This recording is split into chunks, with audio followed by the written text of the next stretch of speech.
فاسألوا أهل الذكر إن كنتم لا تعلمون.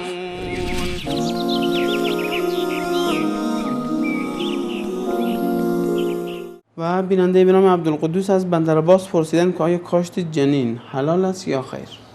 کاشت جنین رو در واقع نمیشه یک حکم کلی برایش صادر کرد. درست. تنها از تمام موارد و احتمالاتی که در این زمینه وجود داره فقط یک گزینش صحیح هست و درسته و اون این هست که بالفرد شوهر و خانمی به اصطلاح نمیتونند به اصطلاح باردار بشند و از نطفه خودشون به اصطلاح گرفته میشه و یکی بارور میشه در جای دیگر از نطفه خود این مرد و زن باشه و دوباره اینو کاشت بکنن در همون زن به اصطلاح منکوحه و شرعی خودش.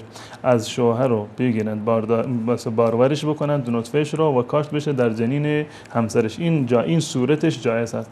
اما صورت‌های دیگرش که نطفه از کسی دیگر باشد یا در رحم زن دیگری کاشته شوند اینها ناجایز و حرام هست و از نظر شرعی اون نسب شرعی در این مورد ثابت نمیشه. بالفرض اگر زنی هم برود از غیر شوهرش یک جنین بارور شده ای رو بگیرند و کاشت بکنند باز هم نسب از شوهر ثابت نمیشه. این فرزند مال همون کسی است که صاحب نطفه است و این صورت ها همه اشکال داره. فقط همون صورتی که نطفه مرد باشه و در رحم همسر خود و زن خودش باشه این صورت جایزه.